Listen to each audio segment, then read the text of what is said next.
podcast, brought to you by Phelps Game Calls. Professional grade game calls made for every hunter. Now this is part 2 of our Northwest Mountain Challenge, and we kind of left off. We kind of got kicked out last night of the lodge, so we left off with the raffle. Well, yeah, I mean, we were kind of wrapping up our talk about camo fire. Oh my gosh! And awesome and finishing course. That. It was a good course, super long. And then, should we talk about the raffle now or wait until after we talk about Everest? Well, Everest happened today, and the raffle was yesterday. But I mean, if you're gonna go chronologically, then we should discuss the raffle first. let's do it. So get it out of the way. Yeah. So obviously, every Northwest Mountain Challenge they have a raffle. There was tons and tons and tons of prizes, and I think you said $40,000. $40,000. No, it was 20,000. 20,000. Yeah, I mean, it's still a lot. Yeah, it's still a lot of prizes. I don't roll around with 20 grand in my bank account, so. Well, here's the thing with the raffle. So everybody's putting in for the Hoyt and the Bowtech, right? And a gentleman decided to buy $700 worth of raffle tickets and put it on one item. Right. So if you want to do the math on that, it's really easy because they were giving 40 tickets for every $100. So 7 times 4. Yeah. You know, that's 280 tickets. Yeah, it's a lot. I put in 4. Yeah, and that just so everyone understands that little silence we had there, that was us doing math in our head. Yeah, we're kind of tired. So yeah. I mean, math is not in the foresight here. Right. I really had to calculate. I was looking up like carry the one. But yeah, so we didn't win a bow. No, we didn't win anything super cool. I mean, you won something pretty cool. I did. Yeah, you did. I won something super cool. So there was a general raffle, and that's where I basically put most of my tickets in, was the general. Yeah, me too. Yeah. Just because there was some Vortex Vipers that I was looking at. Dude, there was a lot of Vortex stuff in there. Yeah, there was like 3 or 4 spotting scopes, you know. Yep, couple binos. Yeah. Rangefinders. Yeah. There was a lot of awesome gear. Just awesome gear. And this is something that has nothing to even do with the shoot. You just buy your tickets and you throw them in a bucket and you're good to go. Yeah. Well, I mean, outside of the Northwest Mountain Challenge, you're just talking like general 3D competitions. There's almost always a raffle, but usually you have to at least be a participant, like you know, all weekend sort of a deal. Yeah, usually you turn in your scorecard and then they pull from the scorecards for most raffles. Yeah, most of the time. Then there's the other ticket ones where you can buy the tickets as well. Sure. But this one was basically just throw some money at it. Yeah, get those dang tickets. I ain't got $700 to be throwing at tickets. No. So long story short, the guy that spent $700, and it's any Hoyt bow, so any bow he wanted to pick, that guy won a Hoyt bow for $700. Oh, that's a deal. Like, yeah. So I mean, you know, obviously you're taking a chance because he may have not have won that, right? But he did, and he basically paid a quarter of the dang price for, depending on what bow he picked. I know if it was me, I'm gonna be like, give me the most expensive thing you got. Right. I mean, you know, I got to get this on eBay right after I get it from you. So yeah, exactly. I got to recoup my $700. Yeah, and then you can go and pick another one because, I mean... Yeah. Well, that one table was like the lucky table. They had like 5 or 6 different pieces of Vortex, a box of crispy boots. It was insane. It was like one group table had a bunch of stuff. But, you know, you never know. That might be us next time. Yeah. So hopefully we can get everybody back together again for Stevens Pass. Hopefully we'll have, you know, a couple more guys. Make it more interesting. And yeah, I know Nick Roop, he shoots for O'Connell Archery. He's gonna be there with his wife Brittany, and they're pretty good shooters. And then I don't know if Dave's gonna be there or not. I know he was talking about it, but life. Yeah, exactly. We were talking about that on the mountain quite a bit. You know, life happens and things, out of your control. Sometimes you can make some stuff, sometimes you can't, and I mean, it happens. Yeah. Same with Sandana. He wasn't able to make this shoot, but hopefully he'll be able to make Stevens. That's too bad. I wanted to meet him. He seems like a pretty cool dude. He's from the podcast, and he's a character, man. He's funny. He'll just make you crack up the whole time. And then also our buddy Shannon Cyphers, who was on the podcast before talking bass and stuff. Yeah. He shoots as well. And hopefully we'll be able to get him out as well. I'm going to be poking at these guys until the shoot. So. Dude, you know what would be dope? Is if we could all somehow coalesce a Bonanza for their 50th anniversary. When is Bonanza? Dude, July 30th and 31st. And for those listening that don't know, Bonanza is like the big deal for, in my opinion, the west side of Washington, outside of like Northwest Mountain Challenge and stuff like that, top pins in Idaho. But if you're looking for a good all-around fun 3D shoot that's not like super demanding from a hiking perspective, it's got some gnarly courses set up just from a shooter's perspective. Like that's the shoot for you. And then they always have a dope raffle setup. Tons of prizes. They do money dots, novelty shots. You can't walk away a loser in my frame of mind, because even if you don't win anything, the experience by itself is a win. That one's at Cedar River, right? Yeah, Cedar River Bowman. Yeah, in Enumclaw. I did that one probably like 6 years ago. It was fun. Yeah, it was fun. That was like right after Stevens, I think. Yeah, it would be the weekend after Stevens. Yeah. Mm-hmm. But my family is going to be in possibly in Florida, so. Oh. My wife, I think, leaves the 27th or 28th. So you say family? Is she taking the boys with her? She's taking one of the kids. So I'll have the oldest boy because he's got football. Okay. And it's during that time. I don't know if he's starting 2-a-days yet, but he has basically football practice all week.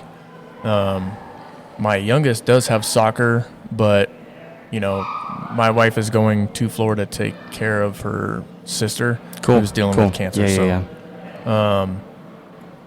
So I'll have some little bit of free time, not too much, but cool. Yeah. I mean, even just one day is cool. You won't win anything. You have to stick it out for 2 days if you want to win anything. But yeah, hopefully that'll happen. And then today we did Everest. Yeah. We weren't able to do the victory shoot. No. Just time. That's all right. It looked like an easy. Like, I don't want to say it's easy, but I mean, you could see most of it from the lift up to Hoyt and Camel Fire. Yeah, it looked like there was only a couple long ones. Yeah, there's a bedded elk that's 105 yards. We know that one for sure. And then there was one when we were coming down that was like, I don't even know what you. Oh yeah, cross. Yeah, cross shot. That was probably 60, 70 yards. Yeah, something like that. It wasn't like too crazy. But this Everest, right off the bat, is a 103-yard shot uphill. Yeah. On a standing elk, huge target. It wasn't the elk. Jeez. No, it wasn't the elk. It was the grade that you're shooting up. 25%. In the fog. Yeah. So nothing's working. No. So on this shoot, we're able to use our rangefinders. So we're not guessing the yardage on this. So we know the yardage. We were able to yard that elk because the fog hadn't rolled in yet. I think it was after target 3. I think part of it was still up high and we hadn't got to the fog yet. Yeah, because we're still like down low. The one up by the workhouse at the top that we. Yeah, that was like the first real one we couldn't range. What was that? Target 5? That bear. 4. No. There was a laying down doe. Oh, no. The first one we couldn't range was that boar that you thought was a bear. Remember? And that's when we met Dan and John and... oh, man. What's the pilot's name? Stu? Sean. Yeah, oh, starts with an S. Sorry, Sean. Yeah, sorry, Sean. We got it, though. We got to figure it out. John. John, and Dan. Yeah, John actually has a hunt coming up in New Mexico, so that's going to be pretty awesome. Yeah, good for him. Yep. But yeah, so target 103 yards right off the bat. I was the only one to do anything on that one. I hit shot it in the it calf. in the freaking ankle. Ankle cap. We got a good picture of it. Yeah. I can't believe I missed, man. I don't have like any lines past 100, so I'm just guessing. I'm pretty sure I probably dialed okay, it I'm to going like to tell you guys 107. right now. Welcome to our he world. needs to shut his mouth. Okay. Mike and I are stacking pins, and he's talking about 3 notches on his sight that he needs for extra 3 yards. My pins go to 60. Okay, so if you don't understand what stacking pins is, I'm gonna kind of dumb it down for you. So basically, if your last pin is 60 yards, you're gonna put your 60-yard pin on the vitals, and then you're gonna hold and look to see where your 20 pin is. And then you're going to take that 60 pin and put it where that 20 pin was. That is 100 yards.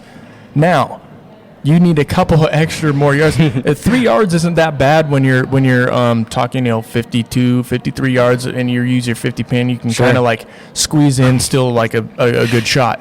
But at 103 yards, and you only can guesstimate where you think 100 is, you got to give it a couple little bit more to get that shot. And Okay, so I didn't have to do as much guesswork, but I still had to guess past 100. dang it. I didn't have to hold or stack or anything like that. I did put my pin on it. Did I overshot just by a little. he had it rough at start, and then he cleaned it up, and actually Mike did too. So I wasn't doing too bad at the start. I was hitting foam, and then all of a sudden, just towards the end, I lost it. It fell apart for me. So It was really close. I think we finished in like the 80s for points. I'm not gonna lie. in 15 targets. I mean, some of the shots weren't hard. No. The factor was we were getting blasted by rain and Fog. fog. Fog was a big factor.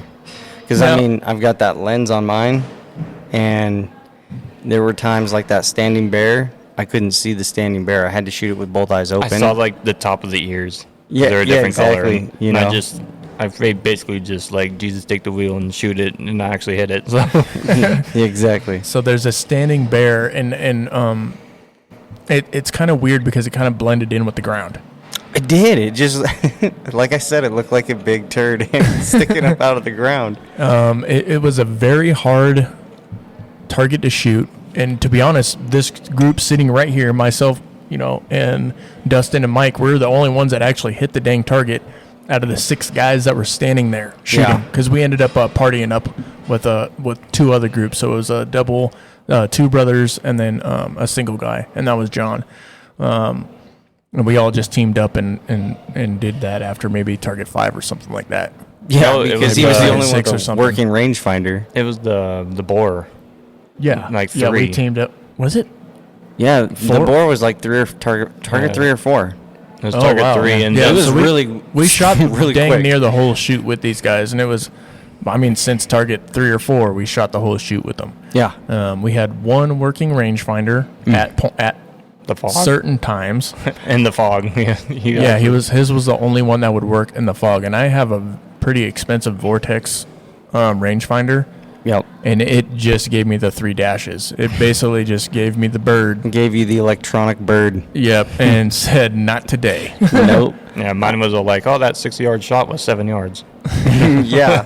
Yeah. Mine does that every time there's even a slight fog in the air. When I'm out in the woods, I'm just like, okay, well, I'm going to get to where I know about 30 is. And if I can't get within 30, then I guess I'm not getting an animal today. Mine's usually not too bad, but how to describe the fog would be you need to go on YouTube and look up Alaska hunts, and usually around day 2 or 3 they're socked in. Yeah. Yeah. You know what I mean? And the fog is just intense. Oh, yeah. That was what we were shooting our bows in. Yo, it was kind of like a meat eater episode on Fog Neck Island. Yep. Because they're always in rain and fog. Yep. It's exactly On what a it Fog was. Neck, yeah. So it was pretty intense. But it was fun. It was fun. It was a lot of work. Yeah. So Dustin's really trying to talk about and describe, we climbed straight up. Dude, yeah. Straight up. At some points, we were almost like 2 legs and an arm trying to get up. And I'm not over-exaggerating. I even slipped on a down. I slipped and dropped my bow. And so we were side hilling up and down, and I was maybe doing a mile an hour going up a hill. Yeah. It took us 4 hours. Yeah, 15 targets, just under 5 miles. Yep. But I don't think they account for the back and forth of grabbing the arrows and doing all the other stuff. So, I mean, because Mike looked at his watch and it was over 5 miles. Yeah, was it? It was like 6 something. Oh, wow. From just walking to the targets and back and all that. Hiking around and all that other stuff. And, I mean, this is... If you don't have a good set of legs underneath you and have actually, like, put in a good workout, you know, before doing Everest, I can say you could do all the other ones, but the Everest, you need to be in some decent shape. At least have a familiarity with, like, just Hiking. climbing around and hiking in the woods because, you know, there's some of that shale rock stuff that we were going up, you know, you got to know foot placement. Oh, and how to use the edge of your going up to get your those shoe to those, dig in arrows on that goat. Yeah. Dang, it was like some of the rocks were slipping. Oh yeah, I mean that's like climbing around on rocks by the ocean. Yeah, and it's they were all like slippery. falling down and stuff. Like I hit one and it was falling, fell down. Did you? Yeah. But that was on We my could way only up. barely see you walking up there. It wasn't until you like got to the target that we could actually see you, and then you would come down from the target on that goat, the white one, especially. With me and I think that was. who went up with me? That was it was either Sean or Dan. No, it was It Dan. was Dan. Yeah, It was Dan. Dan, Dan's yeah. the big Viking. Yeah, Dan. Yeah. Dan went up with me, and Yeah. we were talking the whole time up there. Yeah, we could hear you. I was like, man, these 2 chatty Cathys up there taking forever. I know, Pull get some my dang arrows, come arrow. back. Yeah. I was the one. You mean the one that I exploded Yeah, that you you were blew never up. going to retrieve? Yeah, that one. It's all right. I didn't know my arrow could ricochet. Yeah. There's a couple kneeled ones. Those 2 kneeled ones are pretty cool. Yeah. Oh yeah. Not for Dave. They but were for, just for us. well that 30-yard one, man. Like it was interesting. What I want to say is it was interesting shooting with Dan and his rangefinder because he was saying that full draw 4 that he has. He can set it up specifically to his setup math-wise. So like Yeah, it his takes arrow all the build bal- and all of that. Yeah, all the ballistics, Which means everything. And like I was telling you before, just yesterday, his 30 yards is not our 30 yards. Yep. Because the arc of the arrow is going to be different. It might be line of sight 30, but your arrow might act differently. And we saw that today. He would call out a yardage, and he would shoot it for that yardage and nail it. And then I would go and pin it on my mover to that yardage, and I'd maybe shoot a little low. Yep, I was shooting low pretty much the whole time, and then I was just like, okay, well, once my rangefinder starts freaking working again, I'm not going off his yardage, or I'm adding 3. Yeah. Yeah, that's what I started doing. Yep. I started shooting a little bit better, and then towards the end, I just crapped out. Yeah, I really like that bedded elk at 103 at the end. It was like a I think it was redemption 104.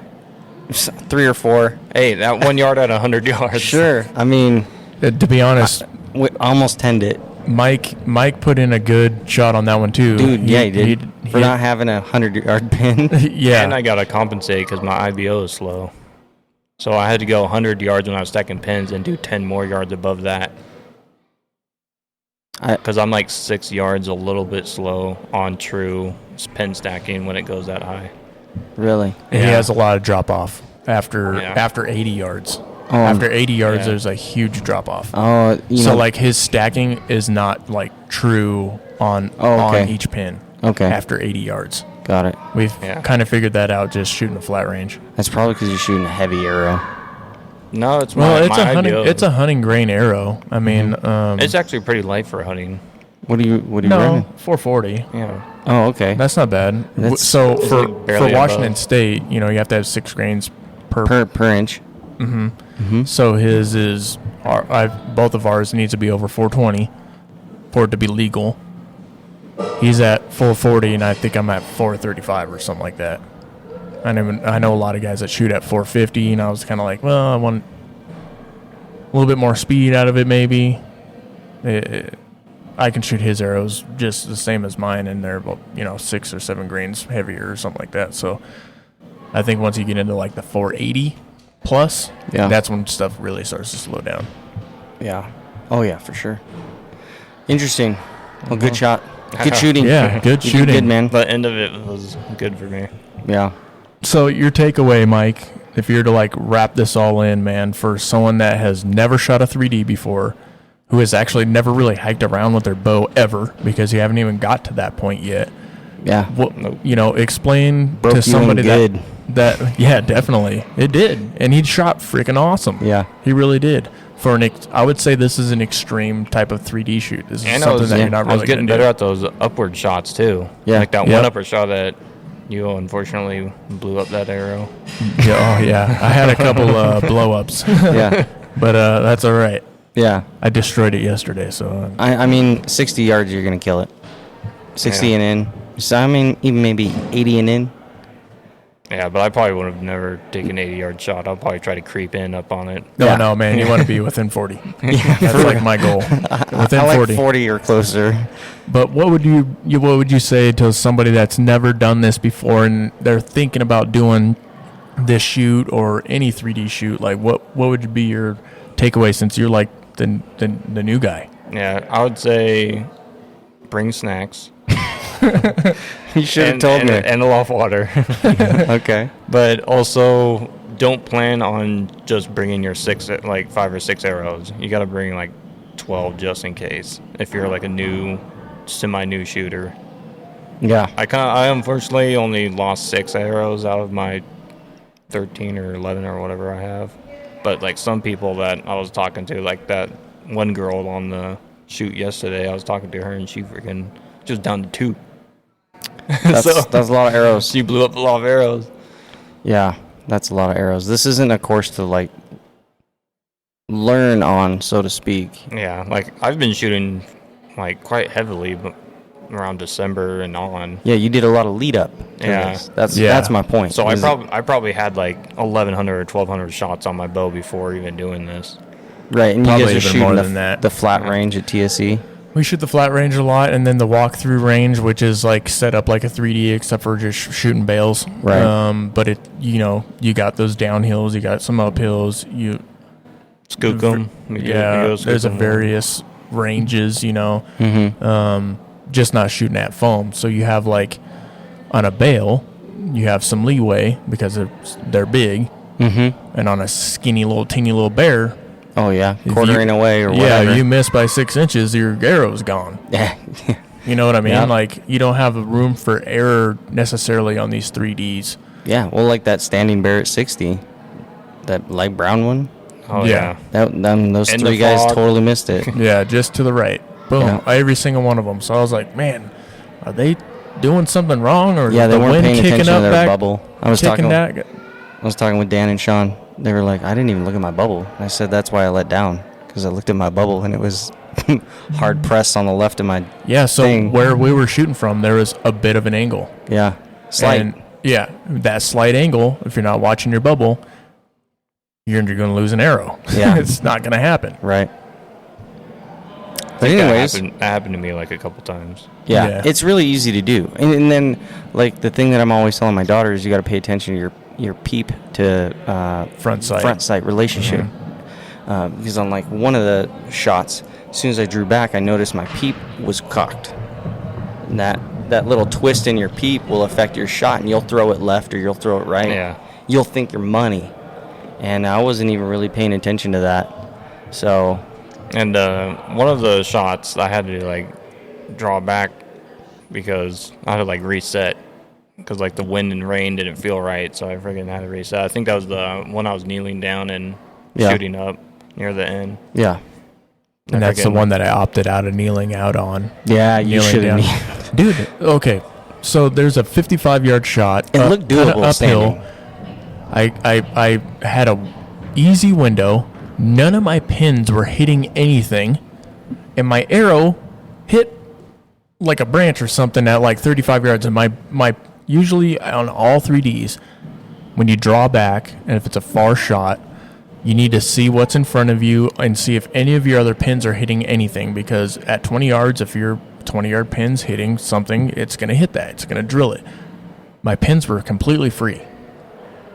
I don't know how it clipped this little twig and just sent my arrow to God knows where. I bet you it was a fletching that clipped it. I don't know, man. It was just like the weirdest thing. Yeah.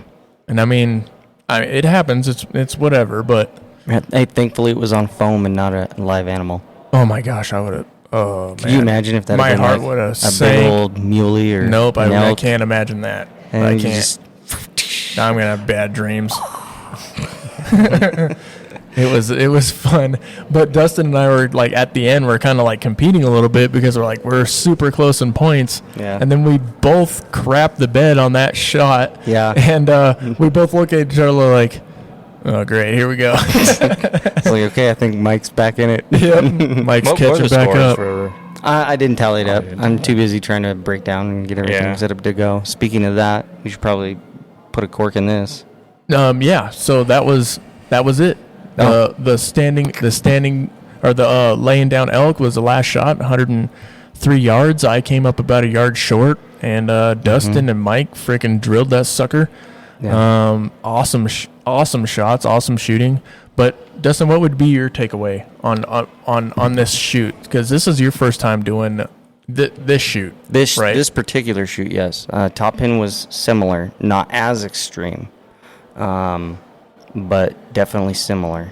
My takeaway is I just need to pay more attention to like settling in. Yeah. Because like I was kind of saying before, I wasn't allowing myself to really focus on the shot because I was having maybe too much fun, I should say. I was just trying to hit foam. I didn't care where it went as long as it hit foam.